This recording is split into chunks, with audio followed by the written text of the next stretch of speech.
isuna jaso duten hainbat baserritarrek Euskal Nekazarien Batasunera enbara jo bai dute sindikatura, eta sindikatuak kasu honetan luzapen bat, moratoria bat eskatzen du legearen aplikazioan. Gurekin da koordinatzailea, Xabier Iraola.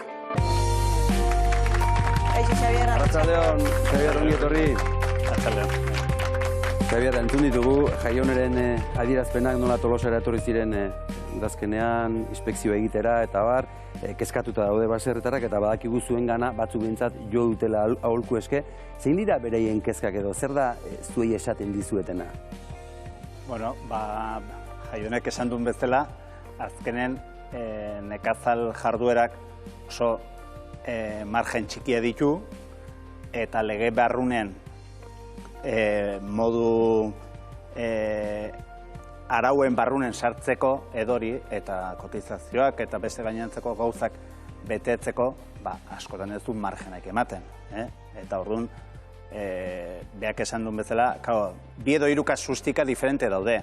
Alde batetik dago, 27 edo postu ikuskatu zituzten, eta hainbat dokumentazioa eskatu zien edori, badaude dokumentu batzu, IAEkoa, ez? Jarduera ekonomikoan gaineko zergana edori, hori erresa da, ze azkenen da, zensaleko beste dokumentu bat ematea edori. Baina badaude beste batzuk, bere kasuen bezala, ez? Bere kasuen edori, bere ama zan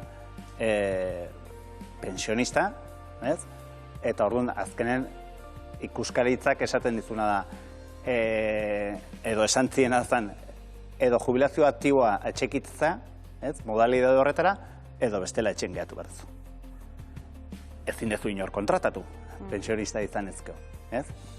Eta gero dago, beste kasuistika bat da, etxeko laguntza familiarra esaten deuna. Batzutan, igual, norbeakin batea, badago seme alaba bat. Seme alaba bat, edo koñata, edo lo que sea. Etxen beti ere laguntzen ibiltzen dienak, edori.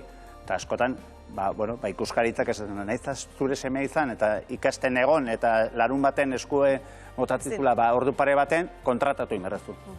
Eta zetu, ni lege barrunen egon, kotizatu egin behar dut, autonomotan, eta gero gainean nire semea ere kontratatu egin behar balimaet, ez du ematen, ez? Osea, eta horren daude bi edo hiru kasuistika, eta bere kasun edori, amak, bere pentsioa ez galtzearren, ez da sartu jubilazio aktiboan edori, eta beak aurrea pausa eman, eta autonomotan sartzen da, baina azkenen bere kasun, eta badaude beste kasu batzu, igual, kanpoko beste jarduera badutenak, eta horretaz aparte, autonomo agrarietan alta eman dutenak.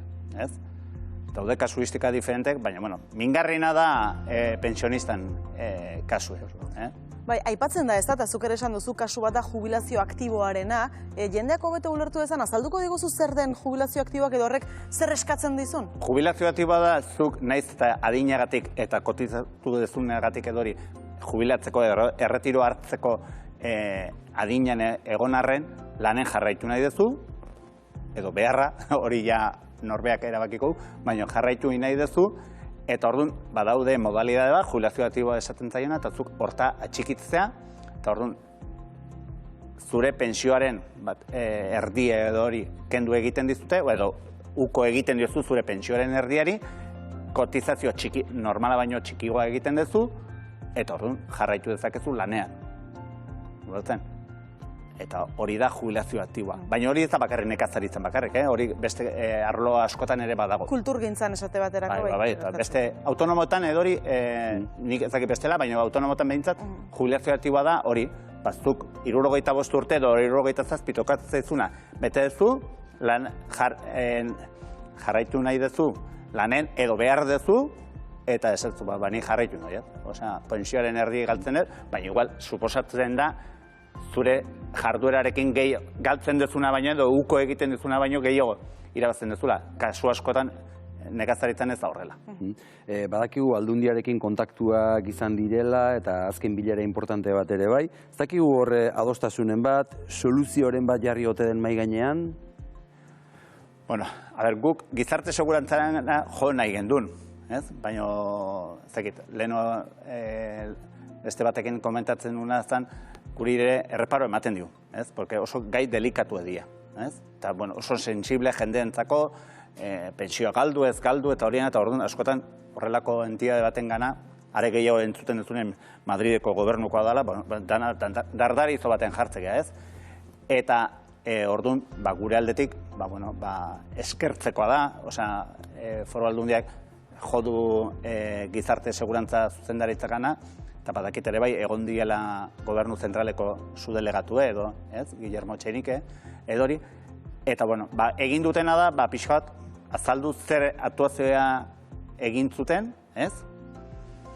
Eta hori, 27 postu ikuskatzen zituztela, eta, bueno, nik uste gauza batzu badakizkiu, beste batzuk espedienten izango die eta nolabaiteko konfidenzialitatea eukiko dute, konfidentzialtasuna, baina, bueno, guri dagokionen edori da hori, kasuistika bat pentsionistana, jubilazio aktiboari dagokiona, eta beste da laguntza familiarrarena. Dagoeneko ordea, entzuten ari gara, ez da, baserritar batzuk beldurragatik edo utzi egin dutela postua, eta edo azokara joatari dagoeneko utzi egin dutela. Hombre, bomba honen, leherketa honen oi hartzune izan da azoka guztietan. Eta batzuk, prebentzio zere egiedare bai, negun ere gure baratza hain tristea da, ez? Berez ere berakada bat izaten da. Baina, bai, sumatzen da, batzuk utzi dutela horregatik.